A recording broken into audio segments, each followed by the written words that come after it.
राजस्थान में विधानसभा चुनाव 25 नवंबर को है। आज मैं थानागाजी विधानसभा में हूँ।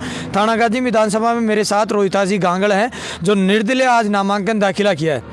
रोहितास भाई, मैं जब भी आज तक नेताओं के बीच जा रहा हूँ, ऐसा टाइम है कि नेताओं को टाइम ही नहीं है। किस तरह से देख रहे हो? धन्यवाद तेजपाल भाई। पहले तो आपको, नेताओं को टाइम क्यों नहीं है? टाइम ही टाइम है। 24 घंटे ही थोड़ी नेता प्रचार करते हैं। और मैं तो कोई नेता नहीं हूँ, मैं तो थानागाजी के सर्व समाज का बेटा हूँ। और मैं सोता 3-4 घंटे ही हूँ। मंथन चलता रहता है दिमाग में, सुबह किसको फ़ोन करना है, किसके पास जाना है, किससे मिलना है।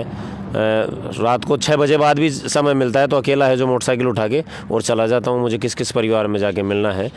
और ये सर्व समाज का प्यार ही है जो मैंने आज सर्व समाज के आशीर्वाद से निर्दलीय प्रत्याशी के रूप में थानागाजी विधानसभा से पर्चा दाखिल किया है।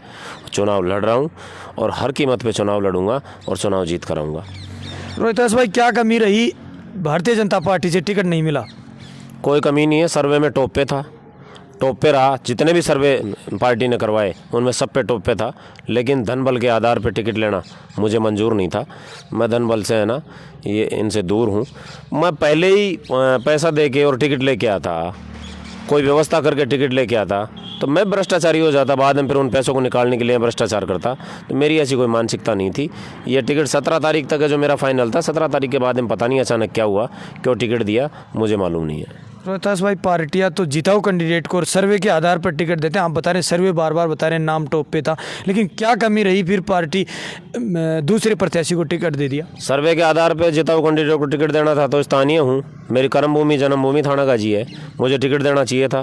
गुजरों के जितने वोट हैं, एक भी वोट अगर आउट चला जाता मेरी जिम्मेदारी थी और मेरी मांग थी कि स्थानीय को यहाँ से टिकट दो।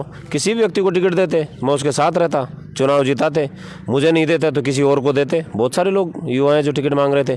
और पूरे राजस्थान में एक व्यक्ति मुझे ऐसा बताओ जो अब तक टिकट मिले हैं जिनमें जो 40 साल से कम उम्र का हो, जिसको भारतीय जनता पार्टी ने टिकट दिया हो। वैसे तो हम बात करते हैं यूथ को आगे लाने की और फिर टिकट देते नहीं है एक को भी। तो ऐसे यूथ कैसे आगे आएगा? ऐसे तो बूढ़ा हो जाएगा सब सिस्टम है जो। रोहितास भाई, पहले मैं आपका इंटरव्यू कर रहा था, आप ही कह रहे थे कि भारतीय जनता पार्टी मेरी माँ है। आप उस माँ को ही छोड़ के निर्दलीय नामांकन लगाया आज। मैंने माँ को ना तो पहले छोड़ा था, ना आज छोड़ा, ना आगे छोड़ूंगा। भारतीय जनता पार्टी मेरी माँ थी, है और रहेगी।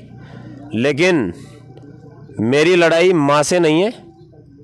माँ के पास एक आधे जो ये बेटे आ गए हैं ना, कौन जो माँ को गाली देने वाले, उनको सबक सिखाने की लड़ाई है।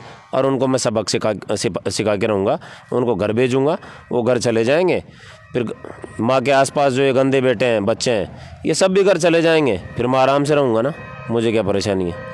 रोहितास भाई, पार्टी से आगे से आदेश आता था कि रोहितास भाई चुनाव मत लड़ो, आगे देख लेंगे, आगे आपको मौका दिया जाएगा। तो क्या करोगे? किस तरह से मानोगे भारतीय जनता पार्टी का? किस तरह से निर्णय लोगे? मैं आदेश सिर्फ और सिर्फ मेरे गुरुजी का और मेरे माता पिता का ही मानता हूँ। और सर्व समाज के जो मेरे साथ मेरे भाई कार्यकर्ता जो जुड़े हुए हैं, उनका आदेश मानता हूँ। बाकी अदरवाइज मैं किसी का आदेश मानता ही नहीं।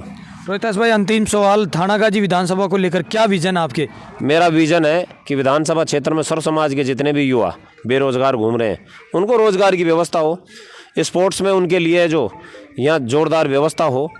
और तहसील स्तर पे जगह जगह है जो ट्रैक बने, ओपन जिम हो, और यहाँ महिला महाविद्यालय हो, एक बस स्टैंड हो, एक मंडी हो, और गांव के अंतिम छोर तक रोड, पानी और बिजली की सुचारू व्यवस्था हो। यही मेरा मुख्य विजन है। ये मेरे साथ थे रोहितास जी गांगड़ जो थानागाजी विधानसभा से आज निर्दलीय नामांकन दाखिला किया है। आप देख रहे हैं तेज मीडिया ग्रुप और मैं हूं तेजपाल। जय हिंद, जय भारत। धन्यवाद।